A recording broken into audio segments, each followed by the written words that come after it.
Hey everyone, welcome. It's good to be back. I know it's been a while for me.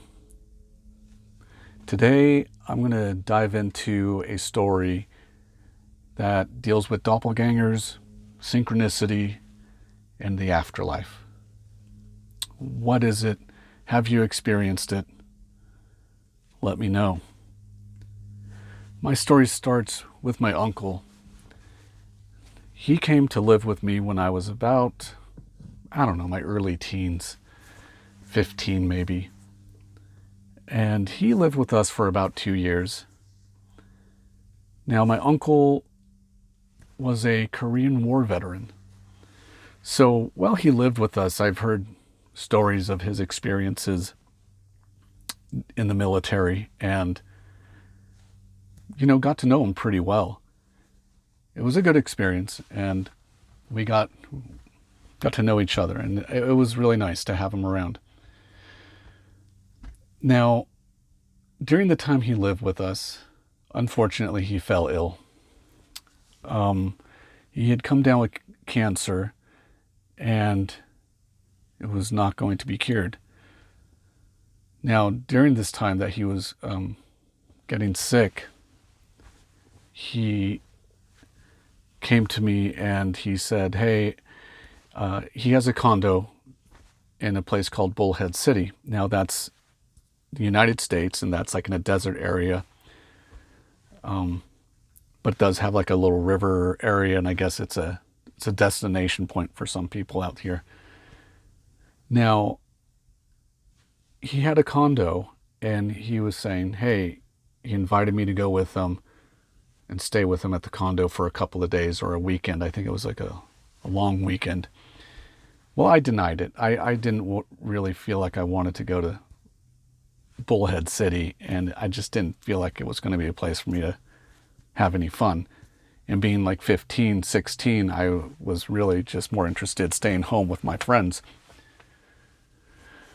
But he gave the invitation several times. It's like he really wanted me to go, and I guess he didn't want to go by himself. Now, I know he was sick at the time, and he wasn't in his best form.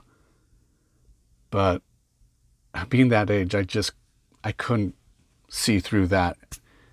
And I just really said, no, I'm not going to go. Sorry, right? I kind of had a regret for that, but I realized as I got older, he was probably really not feeling well enough to do it completely on his own. But he knew he had to get away, and I just didn't see that, and I stayed home.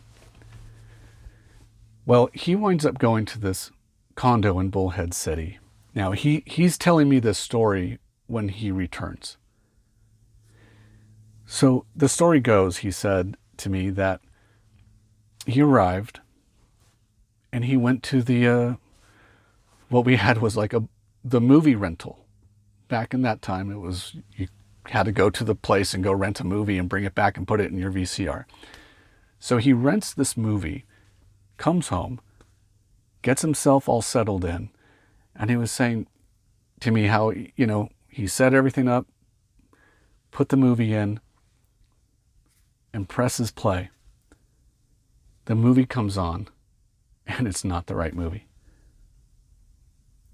Now, I know when you go to the, I don't know if anyone remembers the video stores, you would go to the store, and it had the cases, so you could see the face of the case, and it would have the name and the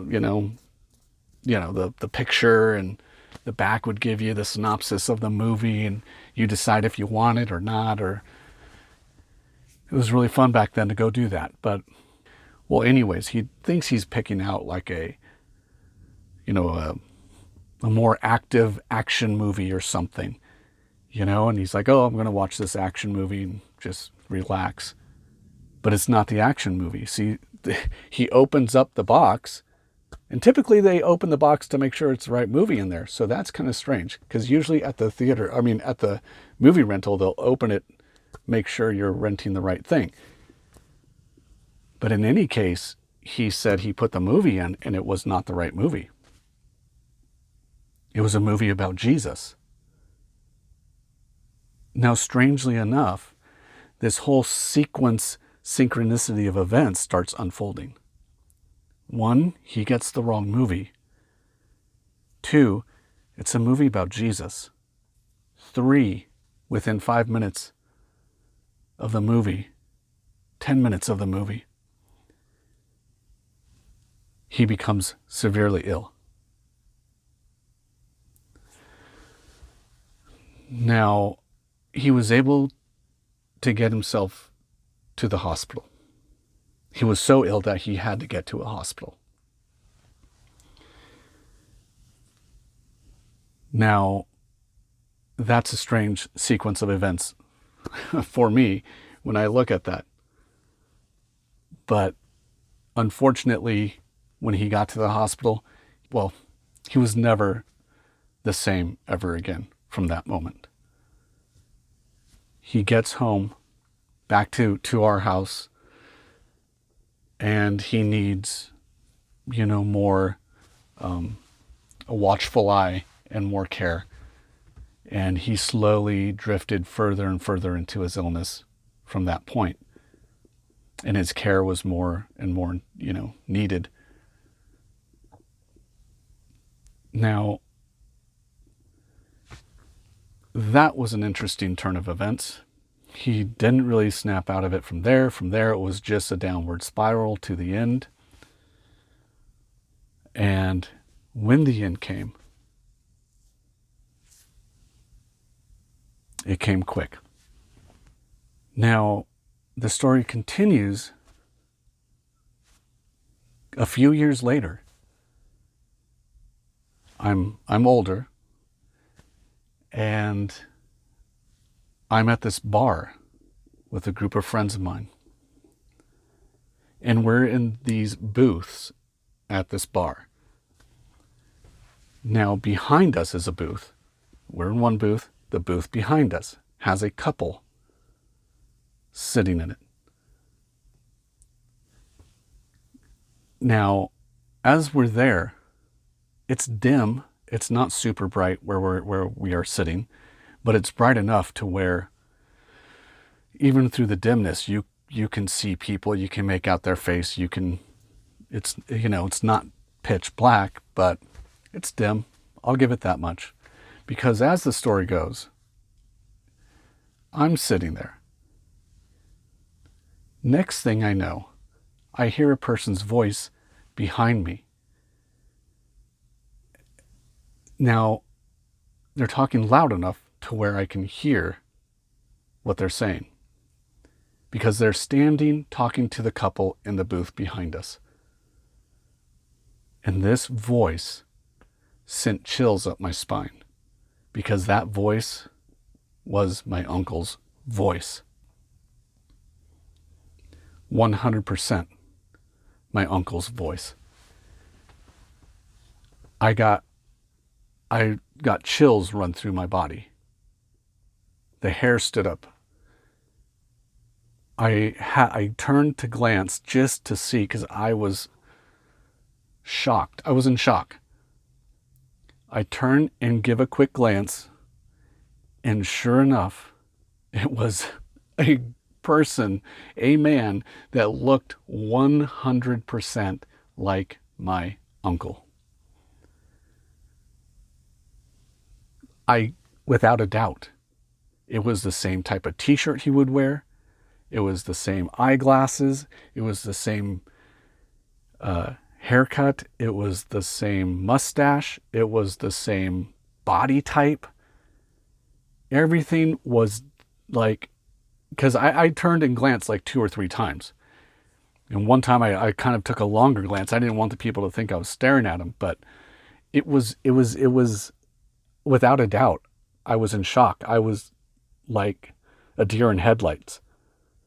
Like I had seen a ghost. Now my friends that I was with noticed that I looked like I had seen a ghost. And they said, "What's up? What's going on?" And I said, "Hey, do you see that guy behind us?" I said, "I swear to God, that's my uncle." And they're like, "What?" And I'm like, "He's dead." But that's him. And I said, "Shh, don't say a word. Don't look. Don't don't do anything. I'm not going to get into this, muck of weirdness, But sure enough, I swear to God, it was him. The voice was spot on. The look, everything. It was just very shocking. Well, that went on. The guy, and I could hear what they were saying. Now, this guy that looks like my uncle was telling this couple how he had fought in the Korean War. And how a lot of people that have been in the Korean War, fought in it, didn't see any action, but he did. And he has a whole different experience than most other Korean War veterans. And that's a same story that he would tell me. How many times he would run into a Korean War veteran, but they never saw action, and he did, and he had these bad experiences, and what a difference it was. And they would butt heads when being veterans would butt heads together because of who experienced what and when, right? That was the same story that he would tell me. And he is telling this stranger is telling this couple behind me the same exact story. And this stranger looks exactly like my uncle, who's been dead for like 4 years. I was dumbfounded. A piece to add to the whole thing is, at this time, I'm at this bar because I'm going to be playing there. I'm a musician, and in the early days of starting out and being a musician, you play some of these lowly places, and this was one of the places I was playing at that time. But I this is what you did, and I always thought that was strange. I mean, you could add that into the whole afterlife. I mean, how can a spirit show themselves in physical form and be literally right there? A friend of mine said, well, maybe he came to see you play. Or maybe he wanted to show you that he was there to see you play and everything was okay. Who the hell knows? Or maybe it was just by a woo-woo chance of it's just a stranger and I'm just making something out of it that it's not. Maybe it's just some strange guy just happens to be a doppelganger. Look exactly like my uncle, sound like him, but it's not. Because, yeah, doppelgangers are out there. What is a doppelganger? Why are they out there? Most of the time it's nothing. It's just innocent. People just look like each other. But it was just a shocking moment. How many people have those experiences? I chose not to have the experience of me turning around and saying, excuse me, sir. Hi, you resemble my uncle. He fought in the Korean War, and just start a conversation. I probably would have sat down and looked at this guy and realized it wasn't him. It was not my uncle. I probably would have come to my senses. But I chose to hold on to the magic of the moment, I guess you could say. I chose to keep that spiritual sense around it for me. I guess I didn't truly want to find out that it wasn't him and it was just a stranger. I guess deep down inside, I still miss my uncle and wanted to believe that it was a magical experience of him coming through to say he was good.